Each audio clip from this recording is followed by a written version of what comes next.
So speaking of public speaking, which we also both enjoy, and that was a big part of our first conversation last year, is like, oh, the joys of public speaking, and it terrifies so many other people.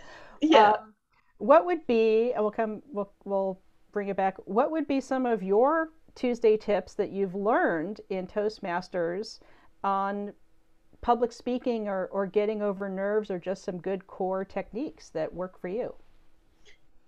probably the one that people have told me is the most effective for them is how you hold yourself. See, our body, everybody knows that our minds can trick our bodies, but our bodies can also trick our minds. So if you're nervous, you'll find you start tensing up, right? Your shoulders will come up and your stomach will get tight and things like that. And you'll walk in little quick steps. If you consciously drop your shoulders, take a full stride, keep your head up, your body will trick your mind into feeling more confident. Because if you're not doing the things that are associated with nerves, then obviously you can't be nervous, right? Yeah. So it seems really strange or backwards, but it works. It works for just about everybody I've shown that technique to. So that's one really simple way.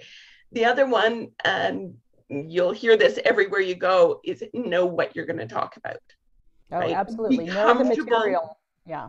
Yes, be comfortable with your material, and don't get flustered if somebody asks something that you don't know. Be perfectly comfortable saying, that's something I can't talk about. I haven't got any experience, but it's an interesting idea and I'll go and look it up and I'll get back to you on it. My Right? favorite tip or technique related to that is when I tell people, again, in any media, public speaking or recording little things, is nobody knows your script. Right.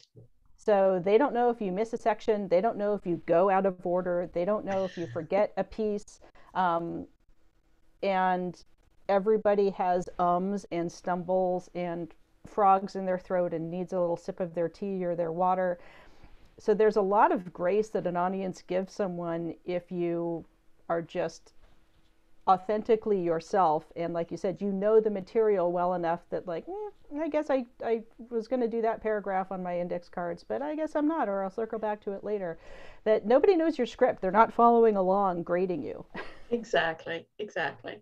And I find it's really quite funny because when I do a conversation like this with you, or I'm doing a live workshop or a recorded workshop with live people in it, I don't ever worry about things like ums and ahs because I just don't. But if I'm recording something, if it's just me and I'm recording something that's going to go out, then I get really uptight about it. It's silly. But I think if somebody is going to actually go out and look for a particular thing, I've got to look professional and therefore I can't have ums and ahs and things like that.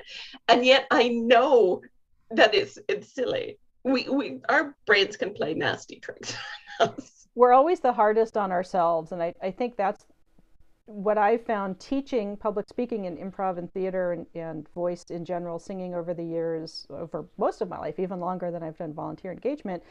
That's usually our own inner critic is the biggest barrier around stage fright or nervousness or fear of public speaking. And so thank you for helping to dispel some very practical tips on how to trick your own autonomous nervous system to cooperate with you during a good gig. So I appreciate that.